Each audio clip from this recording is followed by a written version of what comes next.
Welcome to Activist. I'm Gareth. And I'm Jackie. In today's episode, we have the wonderful Jill Robinson from Animals Asia. Jill and her amazing dedicated team have been doing incredible work helping to put an end to the bear bile industry in Vietnam and also taking dogs and cats off the menu in Asia. It's an absolutely fantastic episode where I absolutely fall apart during it, talking about bears because I just love them so much. I can't wait to share this with you. If you enjoy this content, then smash that like button, drop a comment below if you've enjoyed it, subscribe to the YouTube channel, and share this with others. So we hope you enjoy it as much as we did, as much as I fall apart over the bears. Like, just get and watch this.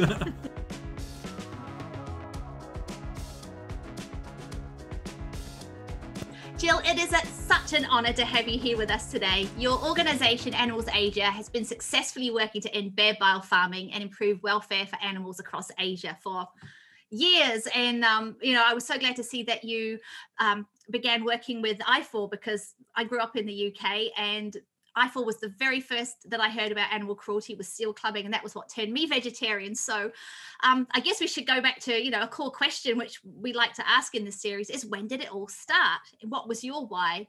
I understand with your work with the International Fund of Animal Welfare, that started with a man walking his cat on the beach. But a story that I've heard you share many times, and Gareth and I just absolutely love, is your encounter with a bear in a basement. So would you mind sharing that story with our viewers?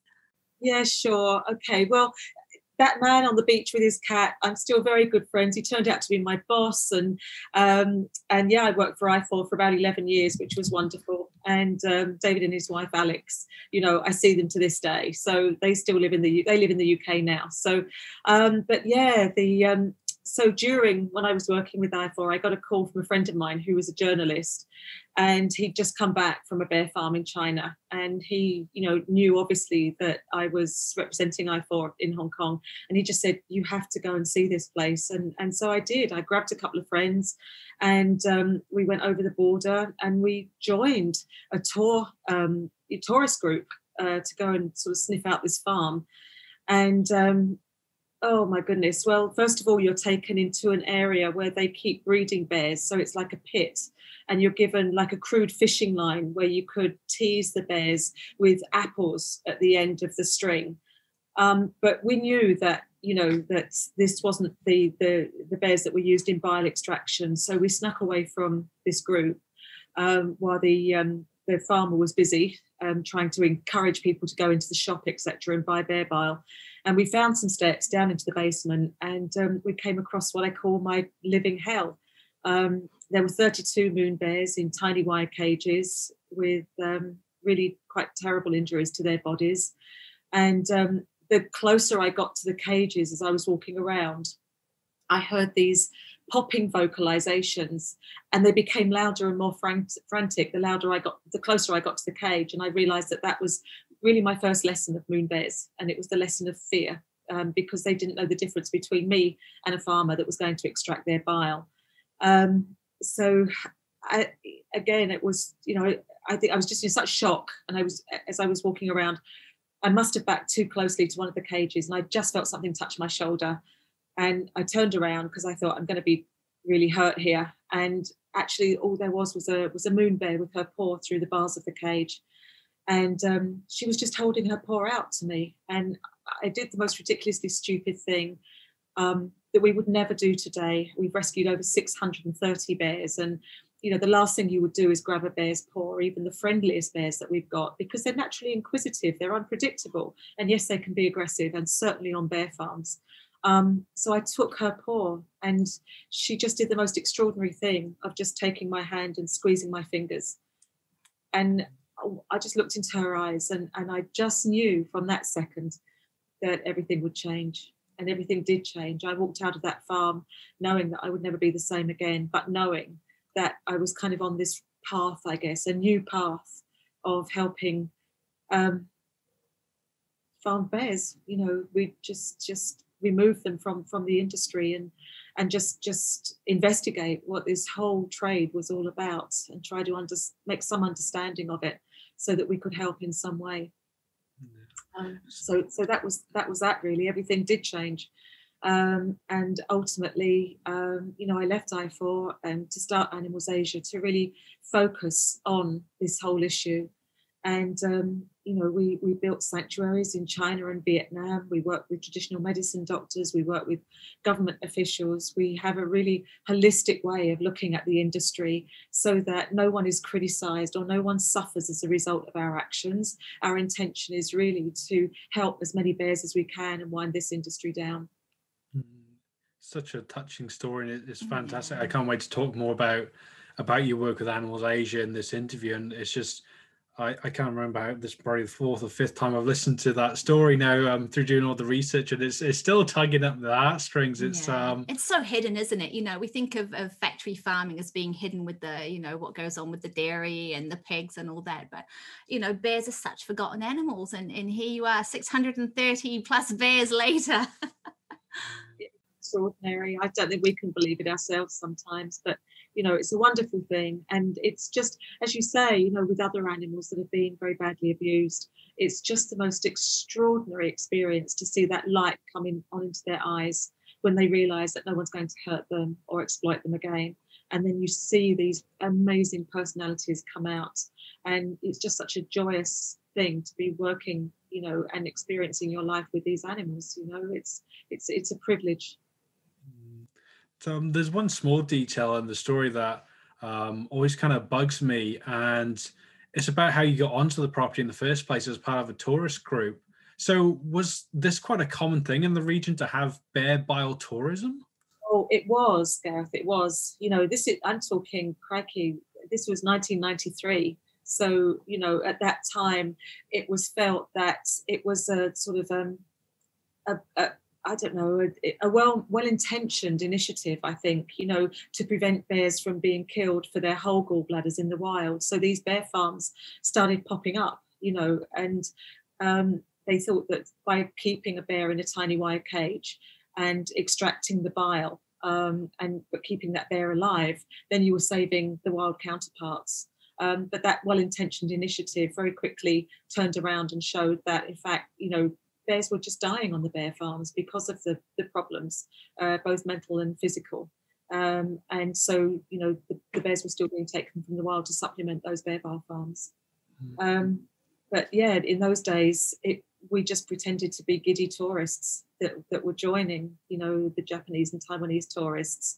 And we were busted, when we were in that basement area. The farmer did come down and catch us, and we just giggled. We put on the most incredible act and just, hands up. We just came to have a look. Sorry, we'll go now, but by then we had all the evidence, and that was really all we needed. This was the first exposure of bear bile farming. And it really caught the attention, of many, many people. I'm so glad you got onto that tourist group. And, one thing that surprised me listening to your interviews that you've done before is, we hear a lot about ancient medicine, and a lot of it is like, snake charmer stuff, it doesn't work. And, I was really surprised to hear you say to people, the thing is with bear bile is it does actually work. It does do, medicinally, what it is intended to do. And so, before we go into too much detail about the bears, I think it's important that our viewers understand what bear bile actually is and what it was used for. So can you explain as to why anybody would even want this? Yeah, it was a mystery to me too. And I think I'm very ashamed to say that I was prepared to write it off as a quack medicine, but nothing can be further from the truth. And this is why, again, we just don't disparage traditional medicine at all, because there are some, obviously there are some benefits from taking traditional medicine, many of them. This has been a discipline of thousands and thousands of years, and these are people that, often know what they're talking about. And in the case of bear bile, yes, it contains ursodeoxycholic acid, or UDCA, and it's termed as a cold medicine to treat heat-related illnesses. So, red and sore eyes or chronic liver complaints, anything that's inflamed, or if you have a high temperature or fever, example, even hemorrhoids, anything that is inflamed, bear bile is a cooling medicine, in terms of, I guess one would say yin and yang, opposites helping an opposite disease that bear bile is consequently being used for. So, but what we also found, in those early days when recovering from that shock that Bear Bile really does work, was to talk to many traditional medicine practitioners that said you don't need it. In this day and age, there are plenty of herbs and synthetic alternatives that take the place of Bear Bile and are just as effective and certainly cheaper as well. It's good, isn't it? Such good news for the bears as well. I mean, listening to you, I was thinking about, we always laugh about cow's milk. Who on earth was it that decided it was a good idea to get milk out of a cow? What were they thinking? It's the same thing with Bear Bile. Who dreamt this up? It's so unfortunate for the bears that unfortunately, this is proven to work. At least until other alternatives were found. And it's like, who comes up with these schemes? Like, oh, I think that's a good idea. It's crazy. I mean, it's synthesized the world over, in a lab chemically. And, just because UDCA works so well, so anyone taking UDCA, please don't be worried. You're not going to be taking Bear Bile if that's what it says, if UDCA is on the box. But it's a synthesized version. And, it's a very potent medicine. It really is. Yeah, it's but yeah, it's great to see that now there is that option, and we'll talk a bit more about that in a future question. But it would seem a key to Animal Asia's success has been due to your collaboration with local governments and organizations. In Vietnam, you've made fantastic progress with the Memorandum of Understanding, which has been signed by the government there to put an end to Bear Bile farming by 2020. What has the experience been like working with the local government? It's 2021 now. And even that date, guys, is, look, we have to be realistic. We've obviously gone through what everyone in the whole world has gone through with COVID, so it's put plans back. But the point is that we're the only NGO in Vietnam to have signed this exclusive agreement with the Vietnam government to end Bear Bile farming. And it's just such a wonderful thing to be moving forward, with that, with a real focus now on helping some, 400 bears now that are left on farms in the country, and to be able to obviously now do the big steps of building a second sanctuary in Vietnam, which we're trying to raise the funds desperately to do now over this next year. We want to start breaking ground in July, but again, I have to say, it's down to funding. Everything is, right. And if we can raise millions of dollars, which we need to build a sanctuary, then that's exactly what we're going to be doing. And that's it. That bear farming will be done in Vietnam. Be fantastic. Well, now that I've caught back up with the year 2021, and this has ended in 2022, but like with the government working with them initially, was it a bit of a struggle to try and get them on board with changing this sort of mandate, as opposed to, I can imagine, like here, if we were to approach the dairy industry out here, they'd be quite outraged, as opposed to... Oh, it's taken 2 years for our government to stop putting cows on ships, Yeah, so were the government, did they support you as individuals, or was it, were they quite quick to jump on board? It's really interesting, it's all about trust building. And, that's what we say for virtually every program that we're working on, in Asia. And first of all, I was very shocked in Vietnam to establish that several government officials were indeed bear farmers, so that was like, oh, well, you're not going to stop anytime soon, are you? But the fact is, they are a protected species, so they are endangered. And I think, because, again, Vietnam is very proud of its heritage, and the fact that they're working so well with so many environmental groups, and they have so much beautiful, beautiful forest areas and national parks across the country. And they do want to protect their wild species. And I think that, over the years of working with them, what we heard all the time was, well, we are quite willing to give up bear farming, but where do the bears go? And it's true, what is going to happen to those bears? So in 2005, they really finally made bear farming illegal by introducing a microchip system. So the farmers were ostensibly allowed to microchip their bears, and then they could keep them as pets. And of course, that wasn't happening. Of course, they weren't keeping them as pets. They were still exploiting them and milking them for their bile. But the point was, after that, we were able to, hear the authorities when they said, we need space. We need to build a sanctuary to put those bears. And so it was, we'd already built a sanctuary in China. So we said, right, come along, see the sanctuary. If you like what you see, we'd love to start doing something in Vietnam. And that's exactly what happened. They gave us some land in Vietnam, and we obviously had to raise the funding to build the sanctuary. But it's just beautiful there. It's on the buffer zone of the Tam Dao National Park up in the north, just outside Hanoi.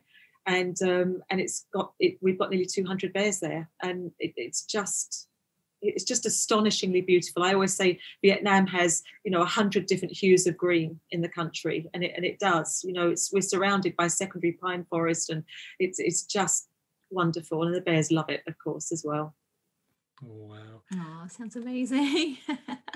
I would love to go there one day. That would be top of my travel wish list. It always was, and now to go and check out your work would just be amazing. But you've touched on your approach when dealing with other organizations and governments, and indeed your Animal Asia's sensitive approach when dealing with communities affected by these industries is really inspirational.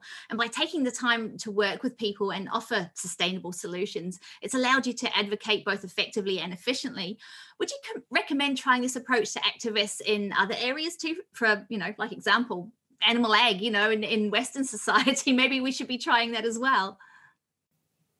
As I say again, it's really down to holistic working, and just looking at one problem with multiple solutions, that benefit both people and animals alike. And that's what we found in, again, the campaigns that we're running, whether it's bears or captive animals. For example, also in Vietnam, Dave Neal, our animal welfare director, is running a fantastic program to help elephants retire from the tourist riding industry. And, but again, you need to have a solution. So with the help of the Olsen Animal Trust, a wonderful foundation in the UK that's been helping us and funding this project, we've been able to buy the elephants and bring the mahouts along with them, and now, have them walking freely in the forest, so that people can come along and see them, as a tourist, but just going about their business in the forest rather than taking tourists for rides on their backs. So we've, released those elephants from the chains. And I just think, again, it's just something that we have to look at. How do we help people as well as animals in these industries? I think it all boils down to money at the end of the day. And we've just got to be strategically inventive and creative, if you like, in how we're going to help people that, you want to step back from an industry that we know is egregiously cruel. We previously spoke to Claire Smith from Beyond Animal, and she made the big point of we need to make the business of not profiting off animals more profitable than it is to abuse and exploit them, and as unfortunate it is to sort of say it in those terms, we've got to use the current system in order to break it. We've sort of working within it, and it's fantastic what you're doing in that, with having that whole round approach to it. But it's not just in Vietnam that Animal Asia has been doing fantastic work. Major progress has also been made in China, where we understand that Animals Asia have also been working with the Traditional Medicine Association to offer the alternatives, as we spoke about previously. And this is helping to end the prescription of bear bile to patients. I was also really elated to hear about the removal of dogs on the livestock listing, which is absolutely fantastic, because most of us don't even realize that there is such a thing as a livestock listing, but now they've been taken off there. So can you tell us a little bit more about these initiatives with working with the Medical Association, and then also the delisting of dogs? Well, the work with the Medical Association is predominantly in Vietnam now, and that's working with the largest traditional medicine association in the country of about 70,000 members. And we have another memorandum of agreement with them that they would give up prescribing or selling bear bile by the end of last year, which is what happened. And again, we're just looking at the demand reduction side of things now, and hopefully, continuing with that process, and also encouraging schools, for example, across the country to create herbal alternative gardens together with the traditional medicine stakeholders, if you like, and it's just fantastic. We've got 13 of those gardens now, and just showing the general public through coming along to clinics, for example, every month, that the herbal alternatives again are just as good, if not more effective, than bear bile. So it's just something to reduce demand, as I say, as we're moving forward with this, closing down the bear bile farm, so that then we're not going to see the wild population of bears implicated as well. And in terms of China with the livestock list, it was a cause of such great celebration last May when they were removed. And cats were never on the livestock list, so by default they're not included on the list either now. And this has come about after years and years of collaboration with many government officials across the country. And what I think I found most satisfying when dogs were removed from the livestock list were the comments of government officials who said that this was because dogs were seen as being beneficial to society across the world, and that they were friends of human beings, etc. And I think a lot of people around the world think that China somehow bowed to the West because of criticism, and that's not true. They actually, have been part of a holistic movement in the country where more and more people are bringing companion animals into their homes, loving them, enjoying talking with vets now who are becoming more and more qualified in the country as well to deal with companion animals. So again, it's a very new and quite slow movement, but it's something that ultimately I think encouraged the government in China to make these decisions to help animals that help society, like dogs and cats. Oh, that's wonderful. I've been grinning like a Cheshire cat just listening to you say that. But, it's so wonderful. And, I have to say, all too often, people do tend to write China off when it comes to animal welfare. And, a lot of us have been under the impression that the general Chinese population just does not love animals. They don't care. They're so steeped in culture. But like many stereotypes you've proven just before, that this isn't the case. So the delisting of dogs and, the understanding of their value to us and to society. And another stereotype that I've heard you comment on previously as well is the misunderstanding of wet markets and the misuse of the term. Could you share a little on this topic? Because I'm probably in the wrong about this as well, and how we need to move away from these false portrayals and if we're going to be effective advocates in these areas. Yeah, sure. Can I just finish off maybe just a little bit, because I just thought afterwards as well, you're just so right about, this misconception of people in China. There's now over 250 animal welfare groups across the country. There was one when I began, and it's a proper, sophisticated, intelligent movement with people working collaboratively with government officials now. And I think, this together with the fact that we've been working with these groups, we've been, putting dogs in hospitals and disabled centres together with their loving volunteers. We've been putting dogs in schools to help children enhance their reading abilities. And, all of these, so we've got Dr. Dog and Professor Paws, just really out there in the community.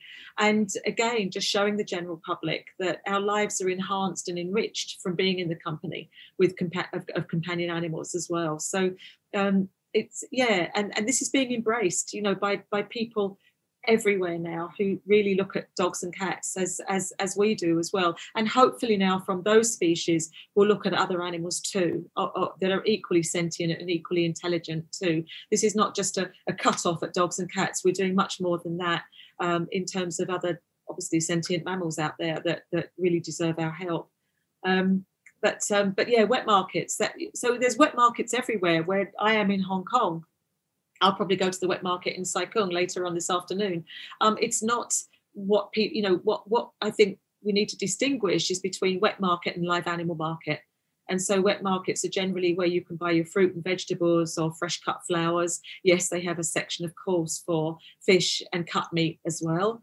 But it's not, I'm not going to turn the corner in Hong Kong and see live animals being slaughtered in front of my eyes. So what we're talking about and emphasizing here is live animal markets, which across the world, there's live animal markets in the USA, for goodness sake, as well. It's not just in Asia. They should be shut down. They are a melting pot of disease, an absolute melting pot of misery and disease, and they need to be shut down now. If we haven't learnt our lessons, by now. You know, there are so many pandemics waiting in the wings because of our mistreatment of animals, and because we're gathering them all into one area where obviously they are highly stressed, they're shedding disease, and that disease is now, you know, obviously implicating humans as well. So we've got to do better.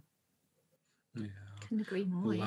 Yeah, fingers crossed those lessons are being learned, but you know, all the best we can try and do is take those pandemics off the plate, hopefully, and yeah, really, really hope that the culture picks up on that. And I've heard you talk in a previous interview about how the culture over there tends to be heavily driven by scientific and evidence sort of based trends. And so to me, actually, it makes me very hopeful, you know, seeing what's happened with, say, the dogs being delisted and stuff, that China could really be a great staging ground for the progressive plant-based movement, you know, with all this science and evidence backing it up, you know. Hopefully that culture will sort of take hold soon. And especially in mind with taking dogs off the listing, potentially, yeah, that might make it easier for them then to take pigs, cows, chicken. If they can make that distinction between the dogs and the cats, which have been viewed in such a way previously, hopefully these other animals might take hold as well. So, like, having been there on the ground, do you think this could well be, a great staging ground for the rest of the movement? Oh gosh, 100%. You know, plant-based foods are exploding in China, absolutely exploding. You know, all the burgers that we've started getting and enjoying, you know, that we all know which make they are. You know, well, I'll say them Beyond Burgers, you know, all those Impossible Burgers.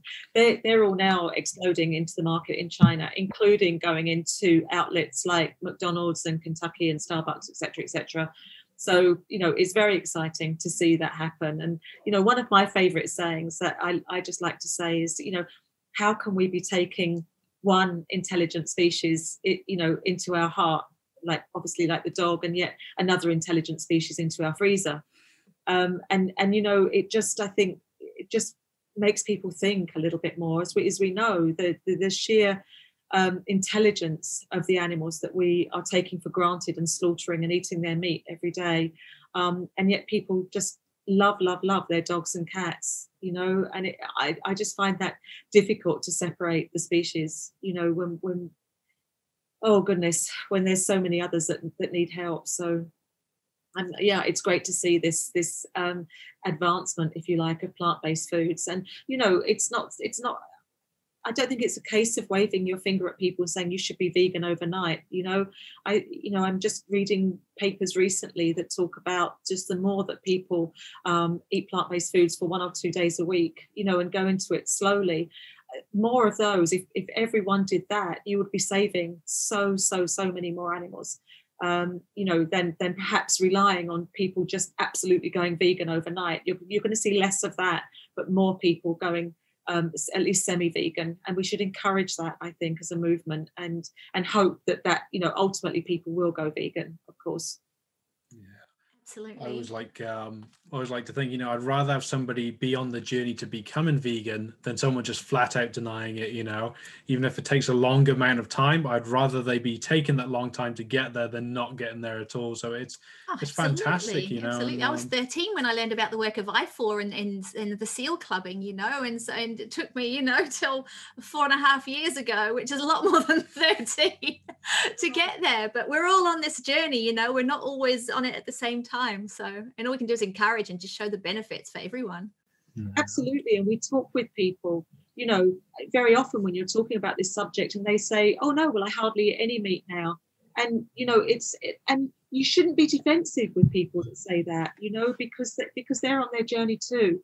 And they're recognizing that, you know, we do need to eat less meat in our diet, you know, for not just, of course, for the animal's sake, but for our own health's sake as well. And I just think we should be encouraging that sort of conversation, and trying to sort of support, if you like, that journey that they have too. Absolutely. And, you mentioned just before about Dr. Dog, which I love. And a large part of your campaigning efforts have been through educating the general public about animals and living compassionately with them. And the Dr. Dog campaign has now been running for over 20 years and has allowed people across Asia the opportunity to connect with dogs in a manner that perhaps, wasn't previously encouraged by society previously. Can you tell us a bit more about Dr. Dog? I just love that name, and how it's helped not just people, but the dogs too. Yeah, sure, Jackie. Well, I started it in 1991 when I was really getting fed up here in Hong Kong with, the disposal, if you like, of designer dogs. Like when there's 101 Dalmatians, the film, or when, brown poodles became vogue, or retrievers or whatever, and you'd see these dogs dumped in the streets along with the mixed breed dogs as well, and all these animals together would just, it was just so sad. And then of course going across into the mainland where you saw them in the live animal markets being slaughtered, all manner of dogs and cats. And so I just felt that it would be maybe advantageous to connect people with our very best friend. And I'd been reading all these papers, of course, of pets as therapy dogs in the UK. And I just had my old retriever, and I just looked down at him and I thought, gosh, you could do this, Max. And I phoned up hospitals for weeks and weeks. And, I just had the phone slammed down on me time after time, people saying, you're not seriously suggesting bringing a dirty, smelly, unhygienic dog into a hospital, are you? And I say, well, I am. But, these are dogs that are looked after by, by people who love them like myself, and could benefit the health and welfare of your patients. And just when I was getting, my morale was rock bottom, I heard from the Duchess of Kent Children's Hospital, the matron there, and she said, I've heard of animal therapy. I'll give you 1 hour in the garden with one dog. And that was it. This was a really severely affected department that they allowed me to, go along and see. And they brought these paraplegic children out in beds and in wheelchairs and things as well. And Max just seemed to know he had a job to do, and he went up to one of the patients and put his huge golden paws on this boy's bed, and the boy's face just lit up. And from that second, Dr. Dog was born. And the phone was ringing off the hook next day from other facilities wanting the visits, from volunteers wanting to volunteer their own dogs. And we've got just thousands of dogs now across, 7 places in Asia now, including places like India and Malaysia, and the Philippines and Japan, of course China as well. And it's a beautiful program, and it's spawned another program called Professor Paws, which sees dogs going into schools, again, as I said, to enhance children's reading capabilities. And as you said earlier on, Jackie, China is very evidence-based. And, they like to see papers that prove these sort of things. And there's an incredible institute called CARIC there, the Companion Animal Research Institute, and they have also done research on animal therapy and shows that it works. Dogs are good for our physical and our psychological health. They reduce blood pressure, cholesterol levels, boost our immune system. And that's why Dr. Dog is taking off there, because it is evidence-based. That's so hey, beautiful. Whatever works. Whoever gets the paws in the door, that's wonderful. I was just thinking, you do such amazing work and so diverse, and you've witnessed some horrendous things, and you're still fighting for so many animals, and yet you must witness, well, you obviously have witnessed just so much beauty, so much positivity happening all the time as well. And it's I guess that's what just keeps the fires burning, doesn't it, on both ends, for the ones that need helping, and to see the good that is being done with these wonderful animals.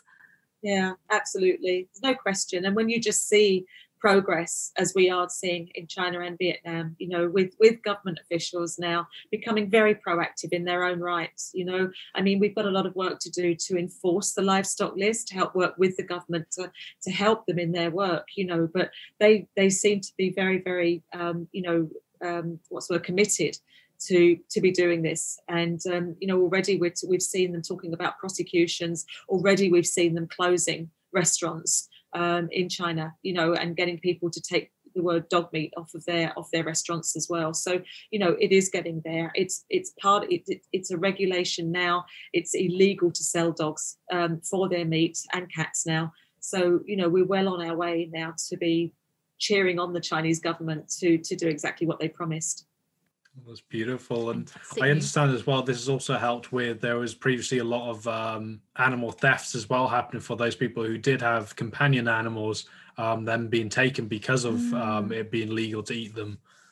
Oh gosh, that was the worst thing of all, and that's what we were able to prove as well through our many investigations in China over the years. We've been to these places where you see dogs and cats still wearing collars. We were able to prove that probably nearly 100% of dogs are stolen, either from people's loving family homes or from the streets. And we were also able to show that, if these dogs were taken off the streets, this was a perfect vector, the cross-border transfer of these dogs for diseases such as rabies, which again, can show on a social level with China, not just from an animal welfare level, but show that when people's dogs are being stolen, you're affecting social harmony, and no government official wants to see that happen, and no government official wants to see rabies spread because of the transport of these dogs across the borders. So there were some very compelling arguments outside of just the cruelty that we were able to alert the authorities about, and which they took seriously. Of course they did. Wonderful. Yeah, that's great to be able to back that so much, and get it through. But going back to Professor Paws, educating kids in schools is an important part of Animals Asia, and getting them to engage with these, getting to engage with the animals, and then not engage with the acts of cruelty and other things that may be societal, such as going to circuses, zoos, all those sort of what we used to think were wonderful things as little ones out here, but I'm glad not anymore. But a trait we tend to see across the globe is the older generations tend to be quite set in their ways. This is the way that we've always done it, and we will continue to do so. Have you found with working with children and the younger generations an effective way to potentially actually reach the older generations by teaching the young ones that this isn't the way that it has to be? Very much, Gareth. Thank you for that. Yeah, it's incredible. With the children that we work with now in the schools, again, this is they have parents who are naturally cautious of dogs because of the rabies issue. I mean, China is the second highest incidence of rabies in the world.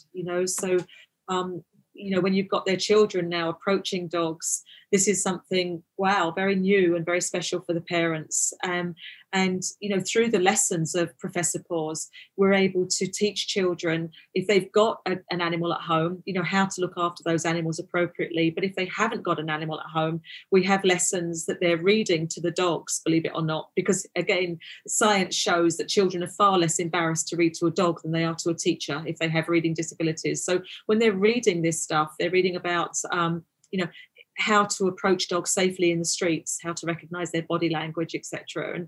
And also, of course, being told how to look after their companion animals to stop them from being stolen from the meat trade as well. So other things like conservation or welfare or environmental issues around them. And they go back to their parents, and they've now been called animal cadets. They've got a little certificate, and they've got a neck staff and things, and they've got T-shirts, and they're very proud to go back to their parents and their families and friends, and showing off about what they've learned in their Professor Paws lessons. So it's such an all-round thing. It's not just teaching them to read better Chinese or better English, but it's teaching them about social issues around them and how to love and protect animals better as well. Fantastic.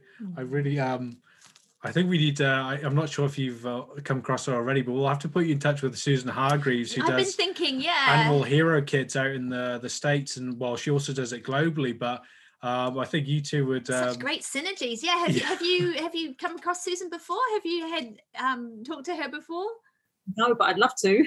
She is wonderful. We'll send you a link to the interview that we did with her recently, because I think you guys could do amazing things together. Because Animal Hero Kid sounds a lot like Professor Paws, with those same sort of ethics in the teaching and sending the kids away with that sense of achievement, which then, spreads out into the wider community. So Yes, we'll have to put them together. And for our viewers, if you haven't watched Susan's episode as well, get and watch that too, because it's another one for the young'uns. Yeah, it would be wonderful. But Animals Asia, your bear sanctuaries are absolutely fantastic, and they've been the recipient of the Global Federation of Animal Sanctuaries Award, which is no small feat at all. I hear you have to jump through 1,000 hoops to get through that to that one. And watching the footage online, future Gareth, when he's editing this, will hopefully put some over the top of this now, because it fills my heart with joy to see these bears in the sanctuaries. It broke my heart to see the rescues and what happened before, the conditions they were put in. And for me, I hadn't really seen moon bears or sun bears before, and now like seeing them, it melts me. The moon bears, they've got almost like these 80s like big frizzy hairstyles, and then the sun bear, he's almost like like the pug of the bear. When I saw a couple of them, they got the folds of skin on their head, and I was just like, big smooshy faces. Like, it's just so wonderful. I can't understand why anybody could harm these creatures, because they're just so beautiful. But I've taught it. I know you jumped in and missed my question as well. It was my turn. Oh, sorry. He's so in love with these blooming bears now, which is a wonderful thing. You've got a great advocate for your work here. Yeah, now. I'll let Jackie jump back to her one. No, darling, you carry on. You carry on. You talk about your smooshy faces and. Oh yeah, the bears get me all excited. They do, and yeah, it's just. I've heard you talk about quite a few of their experiences through previous interviews, and I just love hearing about their personality and character. And I was wondering if you wouldn't mind sharing any individual as a particular, a bit of their story about, their personality and the exploits of some of these cute little buggers. Oh, they are. It's just incredible. As I say, it's just a complete privilege. Actually, today is the anniversary of a bear called Jasper, his death. And he was with us for 15 years after being 15 years in a crush cage in China. And he was just, he was one of our ambassadors. I mean, they all are. They're like us. They have different personalities and likes and dislikes. But Jasper sort of stood out, I guess, as one thing as the peacemaker of the sanctuary. So in his enclosure of about 23 other bears, if there was the odd disagreement, he would always get in the middle and break it up. And he absolutely would. This is not me being anthropomorphic. You physically, so we have other peacemakers now, all the guys know it. And they will break up arguments in the enclosures. But what he did also do very, very well was he was a great photo bomber. So whenever we had the media along, they would always be saying, well, we got some great pictures of some of the bears, but there was always this one with yellow eyebrows that would come in the front of the camera. And I'd go, yeah, that's Jasper. He had these gorgeous yellow eyebrows. And I just think he knew how much he was just absolutely adored. And if ever I had a bad day, I would just get on my walkie-talkie and say to everyone, I'm just going to go and have a meeting with Jasper. I'm going to be offline for an hour. And I'd just go and sit down with him and feel immensely better after that hour. So they all stand out. We had a wonderful bear called Oliver who was, 30 years in his cage, 30 years, and that's their lifespan. And, by the time we rescued him, he really was the epitome of a broken bear, both physically and psychologically. And we managed to mend him somewhat, at least give him, 4 years of real quality of life, that bear. He would walk out, he would shuffle out, obviously, because he had arthritis and a lot going on with him. But the amount of people that stood on the roof of that enclosure and looked down at him and cried, grown men, Gareth, I think I would give you 2 seconds, just cried. Give me one. And just thought, what have I been doing for the last 30 years of my life while that bear was in a cage, and he just grabbed the heartstrings of everybody that saw him, and was a real teacher, for us as well. So they're all special. I mean, I've got a million stories, but we've got smiling bears, that literally smile, and that's not being anthropomorphic either. The people that if you have dogs and you sometimes see your dog smile, they deliberately turn up the sides of their mouths. And one wonderful bear keeper, she's sadly passed away, Elsa Paulson, she came out with a book called Smiling Bears, because they do indeed smile, and we've got many of them. And one of our famous ones in China is called Kevin. He's got 3 legs because he was caught in the wild illegally. But he's the player of the sanctuary. He's always, engaging his mates in a real hard rough and tumble in the enclosure. And yeah, we're very lucky. We're very lucky to have such characters. That's so wonderful. Absolutely. I really encourage everyone to, the links will be in the description of this, but to go check out the website and the YouTube and watch some of the videos from these animals. I'll say, watching the rescues, I actually did start tearing up watching those, and then watching the joyous bears in the sanctuary there, it will just, it will reignite your heart after that. It's just so beautiful to see. I'll let you go back to your question as well. Oh, no, well, Jill's going to talk now, darling. So. I was only going to pay tribute, just to our sanctuary staff, in China, headed up by Ryan, and in Vietnam, headed up by Heidi, and Tuan as well, that does all the government work. I mean, and Boris in China that does the government. This is a whole village of people who do such incredible work with the foundation, and I'm just so blessed that we've got people like that. We're so lucky with all of our staff, whether they're frontline people at the sanctuaries or whether they're back of house, on the communication side or the creative side or the finance side, or, the manager, all the managers, or the supporter engagement side. Everybody we're just so lucky. I really want to pay tribute to every single one of them. Oh, it's awesome. It takes a village, as they say, doesn't it? It sounds like you've got one amazing village. And when Gareth said, how can people be so cruel to these beautiful sentient beings?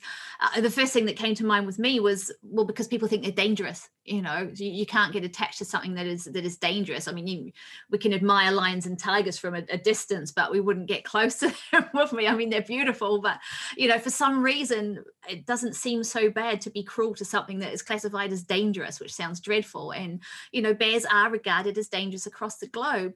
And we've, you've spoken here that dogs can be just as dangerous if they've got rabies, to be around humans. A friend of ours, Greg, who is the founder of Broome Animal Sanctuary in the States, he's a friend of ours, and he posts the most wonderful. He's taught me to love bears, and his are wild bears that come and hang out at night. You see bear cubs on his back porch, and it's really taught me to start looking at bears differently, and that, they're beautiful. They've got just as much right to be here and enjoy their life as everyone else. And obviously everything that we've learned from you and learning about your work. Have you found advocating for animals which are seen as dangerous in these regions harder, or is it easier to accomplish than advocating, for example, for cows and pigs, which a lot of people just don't get, do they? Because, as Gareth said, it's the way it's always been.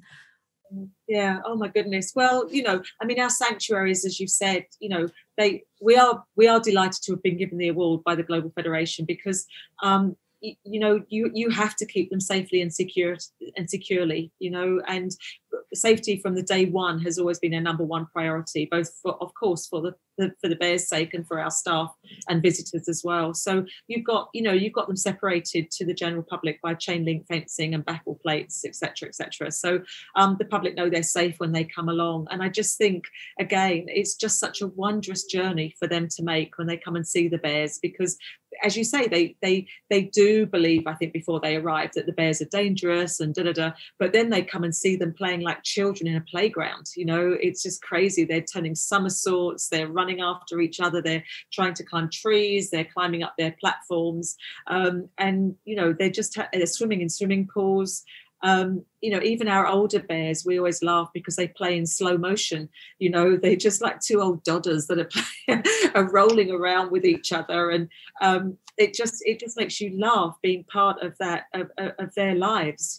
So I think we've got one of the easiest jobs in the world with the public, because the bears are their own ambassadors. They have such fantastic characters, and they really show them off when the public come as well. We present them quite routinely to the public, so they become used to more people watching them. And I've actually found in the past that they will, one of our bears called Choo Choo, he used to turn somersaults, and then when people used to laugh, he would turn another one. You could see him just look up and almost like react to people laughing at him, you know. And I'm sure that you know, our guys in Vietnam would say the same. Sarah and team would say that, you know, they sort of play up, if you like, to if people are laughing at them or with them. Oh, that's fantastic. Yeah. Like, oh wow. I better not get started on all the videos I've watched now. You're wishing there were bears in New Zealand now, and so we could go and see some. Yeah, I'd have some trouble getting them in here. Wouldn't be good. No, but I will have to love from afar, and one day if we ever do get over to Asia, then we know where we'll be stopping off. Absolutely. So you've already achieved so much in the years since you've started Animals Asia, and it's fantastic to see what you've done for all these beautiful sentient beings. And it's just, yeah, you're so close now as well to the goal of ending the bear bile farming in Vietnam in 2022. Gareth got it right this time. And you know, you get so close to these end goals. It's beautiful to see. You don't see many organizations actually get to those points. So what's your vision for the future now? You know, what else is on the horizon for Animals Asia? Well, goodness, I mean, rescuing those 400 bears for a start is going to take us, you know, a few years hence as well. So it's a big job on our hands. And also, of course, over in China, you know, working with the authorities on enforcement now that the dogs have been removed from the livestock list. And that was our second founding goal as well, which is wonderful. So I think our teams in both countries are going to be, you know, really, really tied up for quite a long time to come. But, you know, yeah, of course, as an organisation, you have to have forward and strategic planning. And we are talking exactly of that issue. You know, what happens when bear farming comes to an end? What will we do next? And, you know, we know other species that, you know, need help, of course, in Vietnam. And so we're sort of looking forward and talking about, you know, various other ideas. And yeah, I don't think we're going anywhere yet for a good while to come. So, yeah. It's so awesome. Wonderful. Like, for all our viewers, where can we go to get and support your wonderful work? We'll be providing all the links in the descriptions to make it easier for everybody. But where can we go to? I mean, jump on our social networks because they're the best. You know, the other thing I want to say quickly is that, you know, we're posting so much related to kindness. It's our new tagline, if you like. The only cure is kindness, and it's under a banner of kindness in action, because we just feel again that, you know, with COVID and with all the sadness in the world, you know, the only way to move forward and actually you know, live in harmony with animals and with each other is if we're kind. And so if you hop onto the social networks, hop onto Facebook and Instagram and Twitter and things, you'll see the most beautiful you know, images of our bears. We try not to post things too discouraging to turn people away. We want people to come and join us on this journey. So hop on those. Animals Asia is all over the place. Just Google Animals Asia. And of course, we've got our website as well. And please join us. We need help more than ever over these next couple of years, because these are huge years for us ahead. You know, we've got the chance now to really work on ending the dog and cat meat trade now that it's illegal to sell them for food. We've got the chance to end bear farming in Vietnam now that it's illegal. And we just need to put the mechanism in place to do that. And we need your help. Thank you so much. And like this, get in there, viewers. Like, get stuck in there. We will be ourselves. So absolutely. Yeah. I want a t-shirt like yours as well. Can we get those? Oh, we've got fun t-shirts. Yeah, please, again, go online to the website. We've got the Only Cure is Kindness t-shirts as well. We've got cheeky ones too. Maybe I shouldn't swear, but years ago, our fantastic Brian, our comms guy, came up with a tagline, let a bear shit in the woods. Now, I know one shouldn't be using a swear word. I know that, but actually it's !T.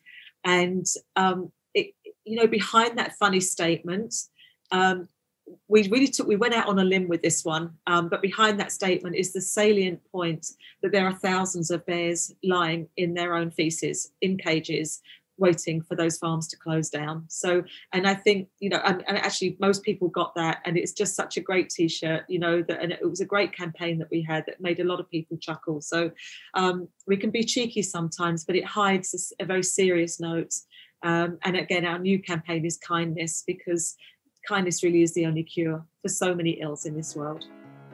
Thank you for watching this episode. If you'd like to support our speaker, then follow the links provided in the description. If you're enjoying this content, then please subscribe to our YouTube channel. Leave a like on our videos or drop a comment with something that you've learned. Your love and support means the world to us, and we thank you all for watching this.